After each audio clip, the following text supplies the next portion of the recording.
ಇತ್ತೀಚಿನ ದಿನಗಳಲ್ಲಿ mobile TV ಬಿಟ್ಟು ಇರದಂತ ಸ್ಥಿತಿ ಎಲ್ಲ ಕಡೆ ಸಾಮಾನ್ಯವಾಗಿದೆ. ಆಧುನಿಕತೆಯ ನಡುವಿನ ಸಮಸ್ಯೆಗಳ ಪೈಕಿ ಇದು ಕೂಡ ಒಂದು. ಹೀಗಾಗಿ ಈ ವ್ಯಸನದಿಂದ ಹೊರಬರುವ ಬಗ್ಗೆ ಅನೇಕರು ಅನೇಕ ಮಾತನಾಡ್ತಾರೆ. ಆದರೆ ಇದು ಸಾಧ್ಯವಾಗಲ್ಲ. ಹೀಗಾಗಿ ಬೆಳಗಾವಿ ಜಿಲ್ಲೆಯ ಗ್ರಾಮವೊಂದು ಸದ್ಯ ಮಾದರಿಯಾಗಿದೆ. ಸೂರ್ಯಘರ್ ಮುಫ್ತ್ ಬಿಜ್ಲಿ ಯೋಜನೆಯಡಿಯಲ್ಲಿ ಸಾಂಪ್ರದಾಯಿಕ ವಿದ್ಯುತ್ ಮೇಲೆ ಅವಲಂಬನೆಯನ್ನು ಕಡಿಮೆ ಮಾಡಲು ಮನೆಗಳ ಮೇಲ್ಛಾವಣಿಯಲ್ಲಿ ಸೌರ ವ್ಯವಸ್ಥೆಯನ್ನು ಸ್ಥಾಪಿಸಲು ಅವಕಾಶ ನೀಡಲಾಗಿದ್ದು, ಸೌರ ಫಲಕವನ್ನು ಸ್ಥಾಪಿಸಲು ಮನೆ ಮಾಲೀಕರಿಗೆ ಬ್ಯಾಂಕ್ಗಳಿಂದ ಸಾಲ ಸೌಲಭ್ಯದ ಜೊತೆಗೆ ಸಹಾಯಧನವನ್ನು ನೀಡಲಾಗುತ್ತದೆ. ಸೌರ ಫಲಕಗಳನ್ನು ಸ್ಥಾಪಿಸಲು 30,000ದಿಂದ 78,000ವರೆಗೆ ಸಹಾಯಧನ ನೀಡಲಾಗುತ್ತದೆ. ಹಿಂದೆ ಸೂರ್ಯಘರ್ ಮುಫ್ತ್ ಬಿಜ್ಲಿ ಯೋಜನೆಯಡಿ ನೋಂದಾಯಿಸಿಕೊಳ್ಳಿ.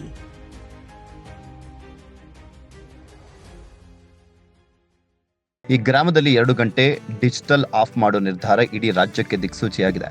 ಸಂಜೆ 7 ಗಂಟೆ ಆಗ್ತಾ ಇದ್ದಂತೆ ಇಲ್ಲಿ ಸೈರನ್ ಸೌಂಡ್ ಬರುತ್ತದೆ. ಈ ಶಬ್ದ ಬಂದ ಬಳಿಕ ಇಲ್ಲಿನ ಮೊಬೈಲ್ ಟಿವಿಗಳು ಆಫ್ ಆಗ್ತವೆ. ಇದೊಂದು ರೀತಿ ಡಿಜಿಟಲ್ ಲಾಕ್ ಡೌನ್.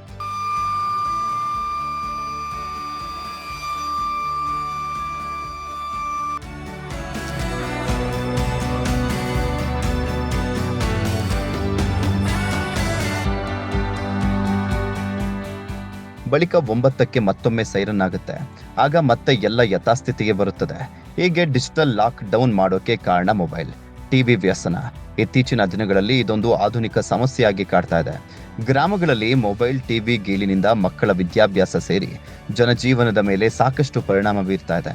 ಹೀಗಾಗಿ ಮಹಾರಾಷ್ಟ್ರ ರಾಜ್ಯದ ಸಾಂಗ್ಲಾ ತಾಲೂಕಿನ ಗ್ರಾಮವೊಂದರಲ್ಲಿ ಈ ರೀತಿಯ ಪ್ರಯೋಗ ಇತ್ತೀಚೆಗೆ ಮಾಡಲಾಗಿತ್ತು. ಇದನ್ನು ನೋಡಿದ ಹಲಗ ಗ್ರಾಮಸ್ಥರು ತಮ್ಮ ಊರಿಗೂ ಅಳವಡಿಸಿದ್ದಾರೆ. ಡಿಜಿಟಲ್ ಲಾಕ್ ಡೌನ್ ಮೊದಲು ಗ್ರಾಮದ ಹಿರಿಯ ಎಸ್ಡಿಎಂಸಿ ಸದಸ್ಯರು ಸೇರಿದಂತೆ ಎಲ್ಲರ ವಿಶ್ವಾಸ ಗಳಿಸಿದ್ದಾರೆ. ಬಳಿಕ ಗ್ರಾಮದಲ್ಲಿ ಡಿಜಿಟಲ್ ಲಾಕ್ ಡೌನ್ ಬಗ್ಗೆ ತೀರ್ಮಾನ ಮಾಡಲಾಗಿದೆ.